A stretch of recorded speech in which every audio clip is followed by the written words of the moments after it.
Good morning to all, welcome in science concept by Pravesh. चलिए दोस्तों, हमने पिछले लेक्चर में हमने पढ़ा था प्लास्टिड के बारे में। तो प्लास्टिड में हमने आपको बताया था कि प्लास्टिड क्या है, सेमी ऑटोनोमस बॉडी है, ठीक है, और माइटोकॉन्ड्रिया भी सेमी ऑटोनोमस बॉडी है। तो अब ये सेमी ऑटोनोमस बॉडी क्या होती है, ठीक है, उसके बारे में हम पढ़ेंगे, ठीक है। तो सेमी ऑटोनोमस बॉडी का मतलब होता है कि ऐसे ऑर्गेनेल्स, कैसे ऑर्गेनेल्स जिनमें सेल्फ डिवीजन की पावर हो, क्या हो, सेल्फ डिवीजन की पावर हो, यानी कि जो स्वयं ही दूसरे बन सकते हैं, यानी माइटोकॉन्ड्रिया डिवाइड होकर के फिर दोबारा माइटोकॉन्ड्रिया बन जाएगी, ठीक है, उसी को हम क्या बोल देते हैं, सेमी ऑटोनोमस बॉडी कहते हैं। यानी कि वो डिस्ट्रॉय नहीं होते, ठीक है, वो डिस्ट्रॉय नहीं होते हैं, इसीलिए इनको हम बोल देते हैं सेमी ऑटोनोमस बॉडी कहते हैं। अब ये सेमी ऑटोनोमस बॉडी के लिए कौन सा ऐसा मटेरियल है जो रिस्पॉन्सिबल है, वो इन दोनों में क्या होता था, डीएनए। क्या होता था, डीएनए। डीएनए के कारण ही इन दोनों में जो सेल्फ डिवीजन पावर पाई जाती है, ठीक है। तो चलिए अब हम देख लेंगे कि difference between plastid and mitochondria, ठीक है, इनमें डिफरेंस क्या था वो हम देख लेते हैं।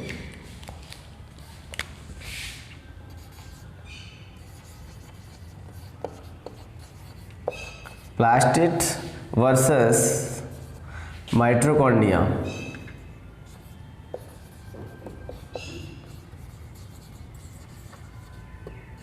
माइटोकॉन्ड्रिया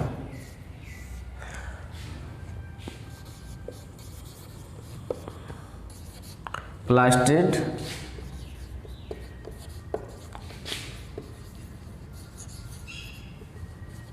माइटोकॉन्ड्रिया, ठीक है।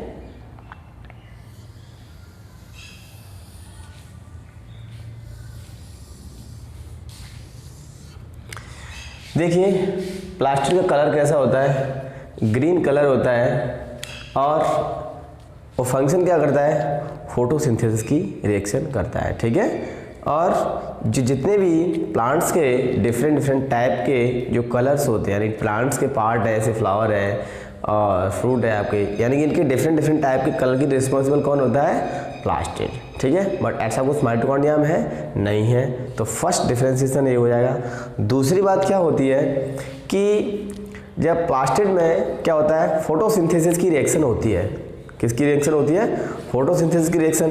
तो ये फोटोसिंथेसिस की रिएक्शन के लिए रिस्पॉन्सिबल कौन है, क्लोरोफिल, यानी प्लास्टिड में क्या होता है, क्लोरोफिल होता है। अब वो कौन से प्लास्टिड में क्लोरोफिल होता है, वो होता है क्लोरोप्लास्ट में, ठीक है। प्लास्टिड तो 3 टाइप के होते हैं, बट जो क्लोरोप्लास्ट होता है उसमें क्या होता है, क्लोरोफिल होता है, और क्लोरोफिल के कारण ही फोटोसिंथेसिस की रिएक्शन होती है ना।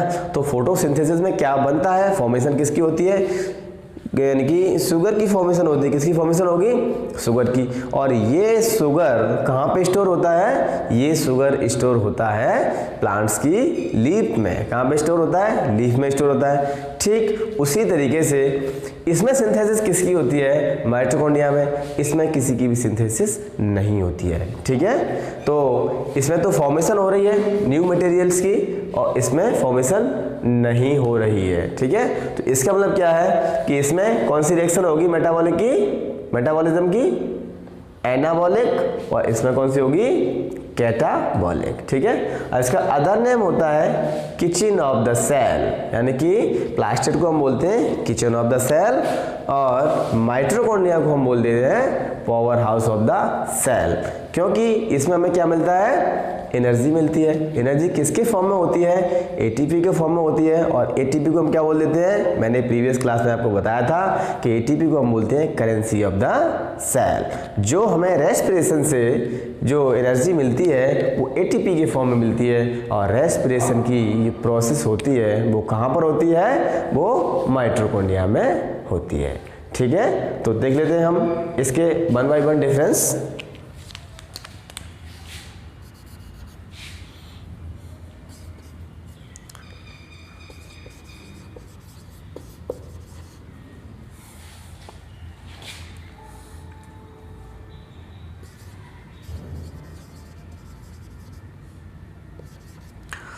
कलरफुल ऑर्गेनेल्स है, और ये कैसा है,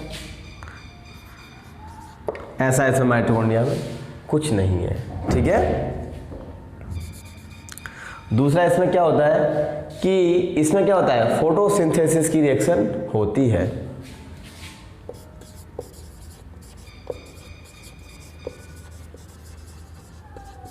फोटोसिंथेसिस रिएक्शन अकर्स, और इसमें कौन सी रिएक्शन होती है, इसमें रिएक्शन होती है रेस्पिरेशन।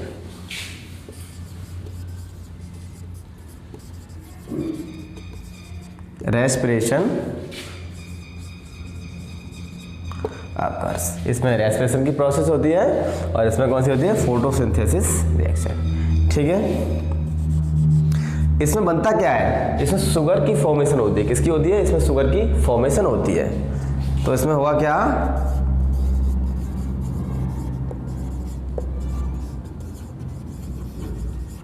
शुगर है ना।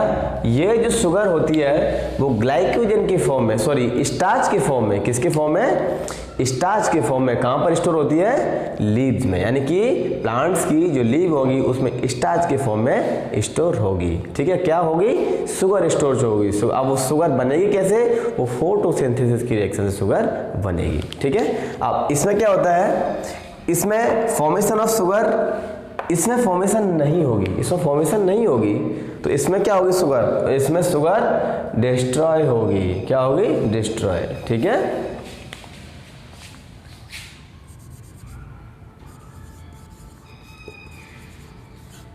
डिस्ट्रॉय ऑफ शुगर, इसमें शुगर डिस्ट्रॉय होगी, यानी कि इसमें शुगर नष्ट होगी, यानी यूज होगी, इसमें फॉर्मेशन होगी, इसमें यूज होगी। ऐसा भी हम कह सकते हैं, इसमें क्या होगा, यूज होगी शुगर का, है ना।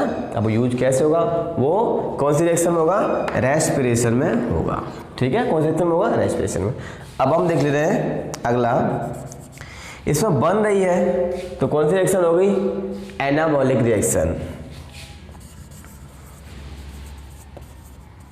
एनाबॉलिक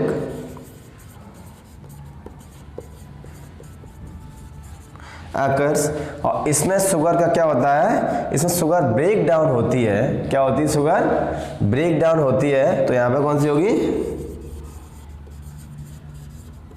कैटाबॉलिक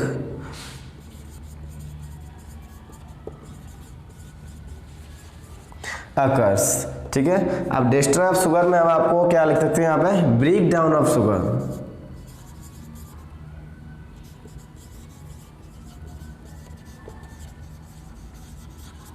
ये थोड़ा ज्यादा एप्रोप्रिएट बढ़ रहेगा इसकी अपेक्षा।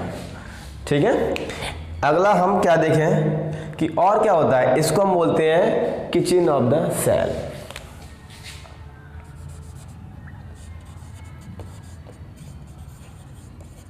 किचन ऑफ सेल, और इसको हम क्या बोलते हैं, power house of the cell. Power house of the cell. ठीक है, दोनों वैसे सेमी ऑटोनोमस बॉडी है, तो इनका क्या होता है, सेल्फ डिवीजन की पावर पाई जाती है। ठीक है, ये इसमें क्या हो गया, डिफरेंस होगा किसमें, माइटोकॉन्ड्रिया और प्लास्टिड में। अब हम देखते हैं अगला सेल ऑर्गेनेल्स, वो है एंडोप्लाज्मिक रेटिकुलम। ठीक है, चलिए आप इसका स्क्रीनशॉट ले सकते हैं।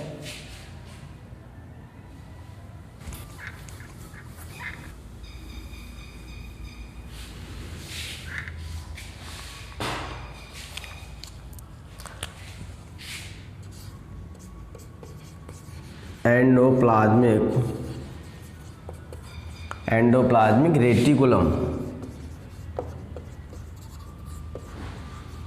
क्या है, एंडोप्लाज्मिक रेटिकुलम, हम इसको क्या बोल देते हैं शॉर्ट में, ईआर कह देते हैं। ठीक है, चलिए ईआर के बारे में हम देख ले रहे हैं। आपने पढ़ा होगा और बहुत सारी किताबों में आपने पढ़ लिया होगा कि ईआर क्या है ना, बट आज हम फिर से उसी चीज़ को, कंसेप्ट को थोड़ा रिवाइज करते हुए देखते हैं कि ईआर क्या है। ठीक है, देखो एंडोप्लाज्मिक रेटिकुलम एक मेम्ब्रेनस स्ट्रक्चर है, एक नेटवर्क की तरह पूरे में पाई जाती है। किसमें पाई जाती है, पूरे मतलब साइटोप्लाज्म में पाई जाती है। ठीक है, अब ये कहाँ से कहाँ तक होती है? ये न्यूक्लियस से सेल मेम्ब्रेन तक पाई जाती है। कहाँ तक पाई जाएगी? न्यूक्लियस से सेल मेम्ब्रेन तक ये एक्सटेंड होती है। सबसे पहले मोस्ट ऑफ आपको एप्रोप्रिएट वर्ड मिलेगा कि जो गार्नियर ने इसकी डिस्कवरी की थी, गार्नियर ने 1897 में जो एंडोप्लाज्मिक रेटिकुलम की डिस्कवरी की थी, उसका नाम क्या दिया था? वो डिस्कवरी जो स्ट्रक्चर उन्होंने देखी थी उसका नाम दिया था अर्गेस्टोप्लाज्म। ठीक है, क्या नाम दिया था? अर्गेस्टोप्लाज्म। बट कुछ समय बाद एक दूसरे साइंटिस्ट हुए। ठीक है, एक दूसरे साइंटिस्ट हुए 1945 में। ठीक है, वो थे पोटार। कौन से थे? पोटार थे। अब पोटार ने इनको बोल दिया गया क्या? Endoplasmic reticulum. क्या बोला? Endoplasmic reticulum. बट फिर एक अदर साइंटिस्ट आए, अदर साइंटिस्ट का नाम था यानी कि रॉबर्ट एंड सेज। ये रॉबर्ट एंड सेज ने इनको बोल दिया गया साइटोप्लाज्मिक, इनको बोला यानी कि साइटोप्लाज्मिक वैस्कुलर सिस्टम इसको कह दिया। ठीक है, तो ये इसका क्या होता है? Historical background. अब हम देखते हैं अगला इसकी यानी अल्ट्रा स्ट्रक्चर या इसकी जो रियली स्ट्रक्चर होती है वो कैसी होती है और कहाँ से कहाँ तक एक्सटेंड होती है। चलिए, इसकी डिस्कवरी किसने की थी? सबसे पहले गार्नियर नामक साइंटिस्ट ने।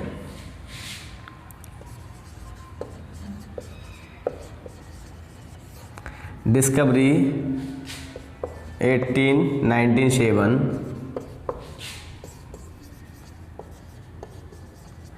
गार्नियर नामक साइंटिस्ट ने की थी। इसको क्या बोल दिया गया? अर्गेस्टो प्लाज्म इसको बोल दिया। ठीक है, फिर अगले साइंटिस्ट हुए ऑन 1945। इनका नाम था पोर्टार। पोर्टार ने इसी स्ट्रक्चर को क्या बोल दिया गया?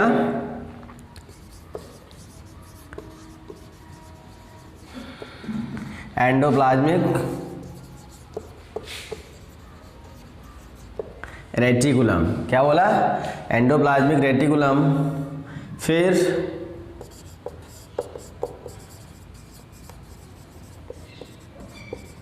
After some time other scientist, इनका नेम क्या था? रॉबर्ट एंड से, इन्होंने इसको बोल दिया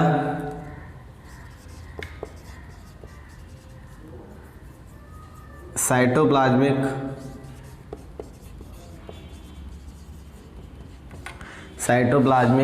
वैस्कुलर सिस्टम।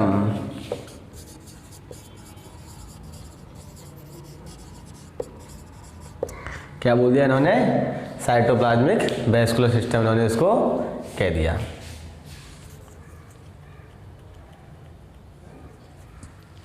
ठीक है, अब हम इसकी देख ले रहे हैं क्या? Ultra structure. क्या देखेंगे हम इसकी? अल्ट्रा स्ट्रक्चर या इसकी अंदर वाली स्ट्रक्चर कैसी होती है। ठीक है,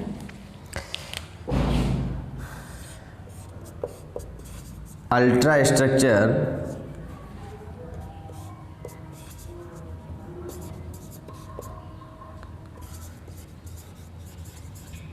अल्ट्रा स्ट्रक्चर ऑफ ER क्या होती है? ER, या ऐसा क्या बोलेंगे हम इसको? Microscopic structure. Microscopic structure.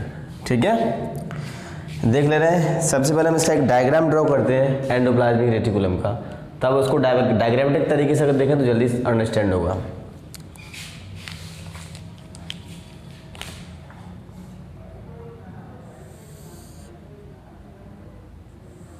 देखिए, ऐसा कुछ होता है एंडोप्लाज्मिक रेटिकुलम की स्ट्रक्चर। फिर यहाँ पर हमारी होती है न्यूक्लियर मेम्ब्रेन होती है यहाँ पर। ठीक है, यानी कि हमारा न्यूक्लियस है, इसके अंदर ये क्रोमैटिन फिलामेंट है। ठीक है, अब यहाँ पर मैं ये रेड कलर से ड्रॉ कर रहा हूँ। ये राउंडेड पॉइंट्स, इनको हम बोलते हैं राइबोसोम। क्या बोलते हैं हमको? राइबोसोम हम इनको बोलेंगे यानी कि सरफेस पे होते हैं, ठीक है।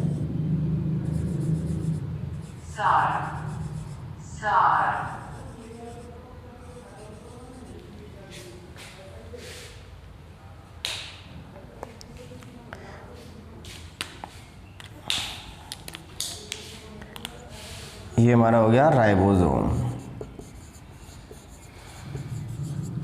ठीक है। और ये हो गई सिस्टर्नी। सिस्टर्नी इसकी हो गई। और ये हमारी हो गई न्यूक्लियर मेम्ब्रेन। Nuclear membrane. और ये हो गया हमारा जेनेटिक मटेरियल। जेनेटिक मटेरियल हो गया, ठीक है। तो ये कुछ ऐसी किसकी स्ट्रक्चर होती है? एंडोप्लाज्मिक रेटिकुलम की स्ट्रक्चर होती है। एंडोप्लाज्मिक रेटिकुलम 3 यानी कि छोटे छोटे भागों की बनी होती है। उनका नाम होता है सिस्टर्नी, ट्यूबुल्स और वेसिकल्स। क्या? सिस्टर्नी, ट्यूबुल्स और वेसिकल्स। चलिए थोड़ा स्पेस बना ले रहे हैं दूर समझने के लिए इसको।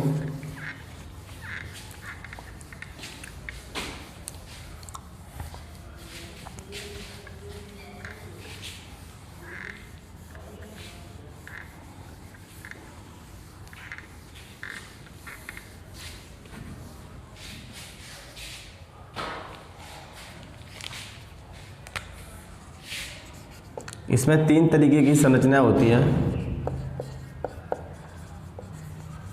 Cisternae, number 2 tubules, number 3 vesicles. Vesicles cisternae कैसी होंगी? ये बैग लाइक स्ट्रक्चर होंगी। Bag like structure. ट्यूबुल्स कैसी होंगी? Tube like structure. और ये वेसिकल्स कैसी होगी? एग लाइक स्ट्रक्चर, ठीक है। ये कैसी होगी? यानी कि एग जैसी होगी, ठीक है। अब ये राइबोसोम इसमें प्रेजेंट है। अब ये राइबोसोम किसी किसी एंडोप्लाज्मिक रेटिकुलम पे होते हैं और किसी किसी एंडोप्लाज्मिक रेटिकुलम पे नहीं होते हैं, ठीक है। तो उसी के आधार पे इसके 2 भाग हैं, ठीक है। कितने भाग हैं इसके? यानी कि 2 पार्ट्स में इसको डिवाइड किया गया है। एक तो रफ एंडोप्लाज्मिक रेटिकुलम और एक smooth endoplasmic reticulum.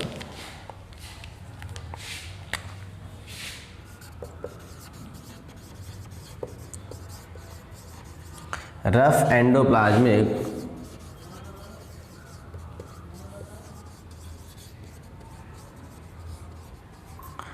Reticulum and second है smooth endoplasmic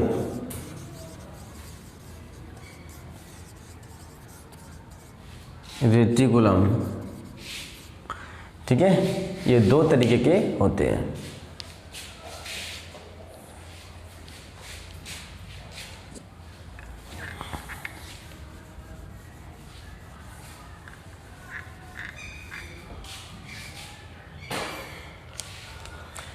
rough endoplasmic reticulum में क्या होगा?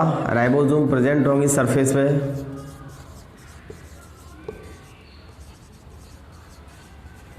Ribosome present on the surface, ठीक है। और जो हमारा स्मूथ होगा इसमें राइबोसोम एब्सेंट होंगे।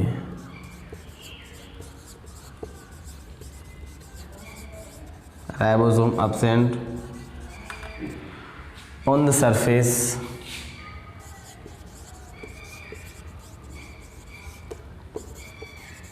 ऑफ ER, ठीक है। अब जिस पे राइबोसोम प्रेजेंट होंगे इसका मतलब क्या है कि राइबोसोम का फंक्शन क्या होता है, प्रोटीन सिंथेसिस। तो ये जो वाला पार्ट है रफ वाला, इस पर प्रोटीन सिंथेसिस ज़्यादा होगा, और ये जो वाला पार्ट है इस पर प्रोटीन सिंथेसिस नहीं होगा। बट प्रोटीन सिंथेसिस नहीं होगा देन तब क्या होगा, तो इस पर लिपिड का सिंथेसिस होगा। किसका सिंथेसिस होगा, लिपिड का सिंथेसिस होगा, ठीक है। अब हम इसके फंक्शन देख ले रहे हैं कि एंडोप्लाज्मिक रेटिकुलम होता है, उसके फंक्शंस क्या होते हैं, ठीक है।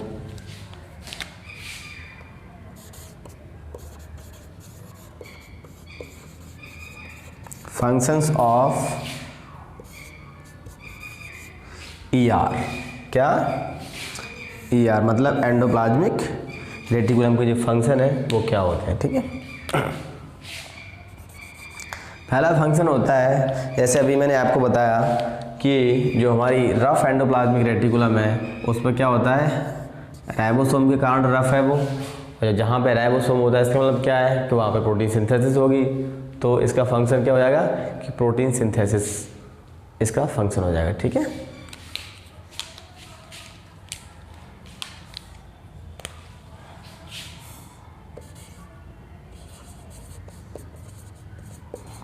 Protein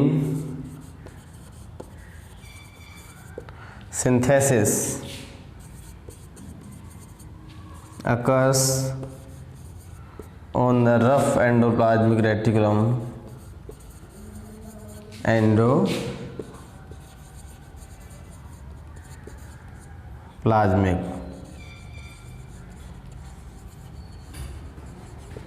reticulum. दूसरा फंक्शन क्या हो जाएगा, प्रोटीन सिंथेसिस होता ही है, लिपिड सिंथेसिस भी होता है।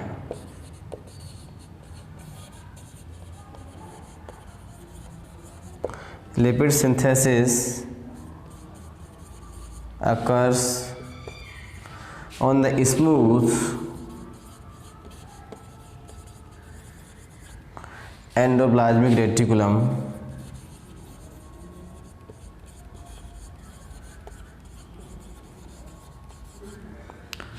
थर्ड वन कौन सा हो जाएगा, it process the metabolic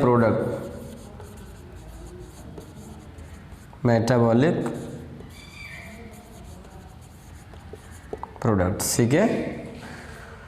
चौथा फंक्शन इसका हो जाएगा कि क्या करती है, जो हमारा स्टैमिन होता है, जो स्टैमिन की बाल का फॉर्मेशन करती है।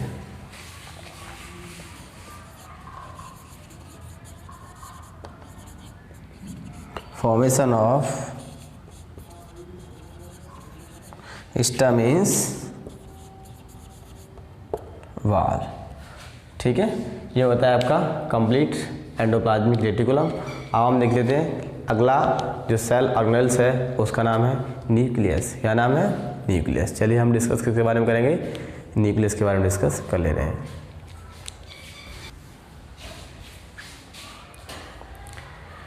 देखो आपको पता है कि प्रत्येक सेल में यानी एवरी सेल में क्या होता है, एक न्यूक्लियस होता है। अब वो न्यूक्लियस का फंक्शन क्या होता है, वो न्यूक्लियस कैसा होता है, न्यूक्लियस की डिस्कवरी क्या थी वो हम इसमें देखेंगे, ठीक है। तो न्यूक्लियस की जो डिस्कवरी थी वो सर्वप्रथम किसने की थी, रॉबर्ट ब्राउन नामक साइंटिस्ट थे। कौन थे, रॉबर्ट ब्राउन ने सन 1831 में की थी। किसने की थी, 1831 में किसने की थी, रॉबर्ट ब्राउन नामक एक साइंटिस्ट थे। उन्होंने किसकी डिस्कवरी की थी, न्यूक्लियस की डिस्कवरी की थी। और ये जो ऑर्गेनेल्स है वो सेल में सबसे बड़ा ऑर्गेनेल्स है। कैसा है, सबसे बड़ा ऑर्गेनेल्स है। और इसका जो फंक्शन क्या होता है, जो जितनी भी वाइटल एक्टिविटीज होती है इनसाइड द सेल, उस सबको क्या करता है, ये कंट्रोल करता है सबको। तो हम इसको क्या बोल देते हैं, controlling centre of the cell, हम इसको भी कह देते हैं, ठीक है। अब ये जो न्यूक्लियस होता है, ये न्यूक्लियस कि प्रोकैरियोटिक सेल में क्या होता है, एब्सेंट होता है, बट यूकैरियोटिक सेल में प्रेजेंट होता है, ठीक है। और यूकैरियोटिक सेल में भी कई आपने पता होगा कि जो सेल होती है, कई सेल कैसी होती हैं कि उसमें मोर देन 1 न्यूक्लियस होते हैं। वैसे जो मोस्टली जो सेल होता है, मोस्टली यानी कि एक सेल में एक ही न्यूक्लियस होता है, पर कभी कभी यानी कि एक सेल में एक से ज़्यादा न्यूक्लियस भी होते हैं। जैसे कि पैरामीशियम का आपने पढ़ा होगा, पैरामीशियम आप कितने होते हैं? 2 न्यूक्लियस होते हैं। कितने न्यूक्लियस होते हैं? 2 न्यूक्लियस होते हैं। जस्ट इसी तरीके से अदर कुछ एल्गी और कुछ फंगस भी हैं, ठीक है, कुछ एल्गी और फंगस भी हैं भाई, वो भी तो सब यूकैरियोटिक सेल वाले होते हैं। तो जब यूकैरियोटिक सेल वाले हैं तो उनमें सब में क्या होगा? उन यूकैरियोटिक सेल वाले में सब में क्या होगा? न्यूक्लियस होगा। अब वो न्यूक्लियस उसमें यानी कि मोर देन 2, यानी कि जो पैरामीशियम होता है उसमें कितने? उसमें तो 2 है। वैसे जो मोस्ट ऑफ सेल में कितने होते हैं? 1 होता है। बट जो कुछ फंगस होती हैं और कुछ एल्गी होती हैं उसमें मोर देन 2 न्यूक्लियस होते हैं, ठीक है। जब मोर देन 2 न्यूक्लियस होते हैं तो इनको हम बोलते हैं सिनोसेटिक। इस कंडीशन को हम क्या बोल देते हैं? सिनोसेटिक। और इन ऑर्गेनिज्म को सिंसेंशियल ऑर्गेनिज्म हम इसको बोल देते हैं, ठीक है। उस कंडीशन को बोलते हैं सिनोसेटिक, ठीक है। अब इसकी फिर स्ट्रक्चर कैसी होती है, ये क्या सिस्टम करता है, वो हम इसमें डिस्कस कर ले रहे हैं, ठीक है।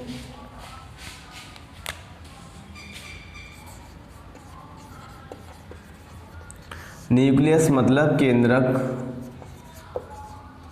केंद्रक।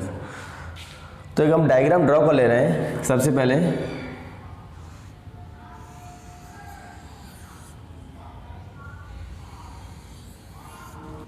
ये जो ऐसी ऐसी स्ट्रक्चर में इसमें ड्रॉ कर रहा हूँ,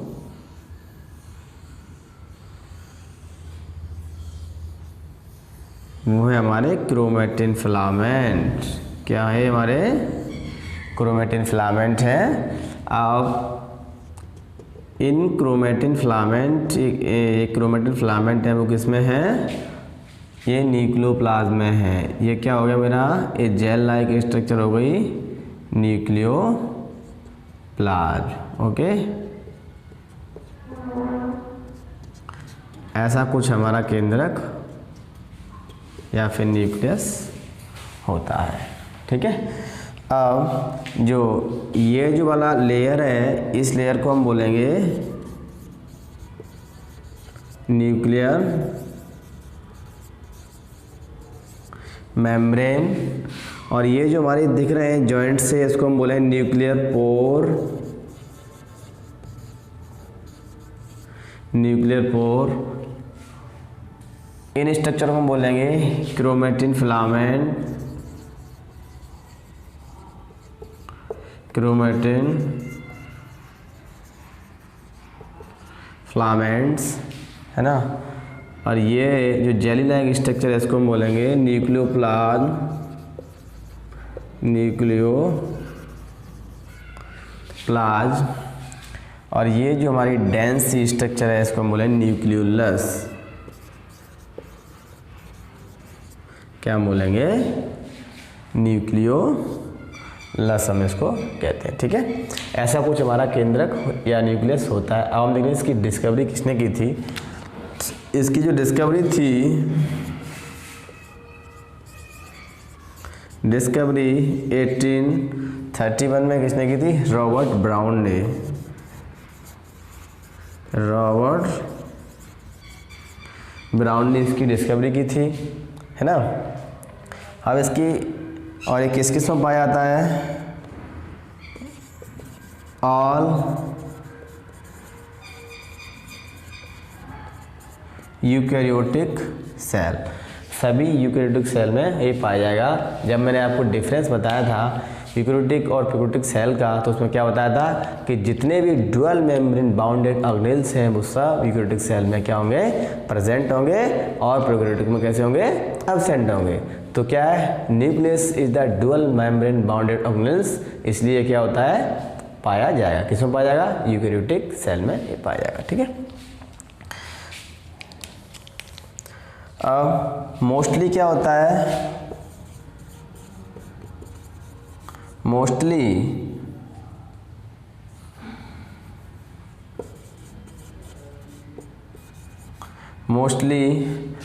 the cell has one nucleus। Cell में मोस्टली कितने होते हैं? 1 न्यूक्लियस होते हैं। But in case of few organism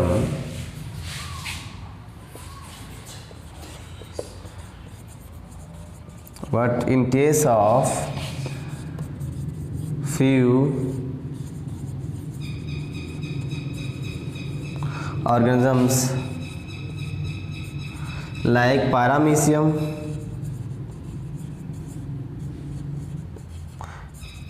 algae,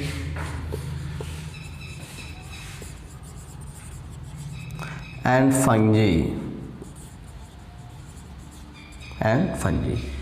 इनमें क्या होता है, जो न्यूक्लियस होगा वो सिंगल बॉन्ड नहीं होता, वो ज़्यादा होते हैं, ठीक है, किसी में 2 होंगे, किसी में 3 होंगे, किसी में ज़्यादा होंगे, ठीक है। अब हम देख लेते हैं पैरामीशियम। देखो पैरामीशियम है, पैरामीशियम कितना होता है, 2 न्यूक्लियस। कौन कौन से होते हैं, एक तो मैक्रो न्यूक्लियस, एक होता है माइक्रो न्यूक्लियस, ठीक है। अब ये वाले हैं जो हमारे जो एल्गी और फंगी हैं, इनमें क्या होता है, इनमें 2 नहीं होते, मोर देन 2 होते हैं। कितने होते हैं, मोर देन 2 होते हैं। तो इस कंडीशन को हम बोलते हैं सिनोसिटिक कंडीशन, है ना। If the cell has more than 1 nucleus, this condition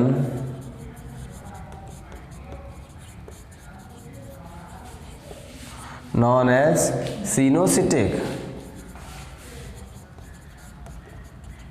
सिनोसिटिक, हम उसको क्या बोलेंगे, सिनोसिटिक कंडीशन बोल देते हैं, ठीक है। ऐसा किस में होता है, मोस्ट ऑफ फंगस में होता है, क्योंकि फंगस का जो फिलामेंट होता है उसको हम बोलते हैं हाइफे। क्या बोलते हैं, हाइफे।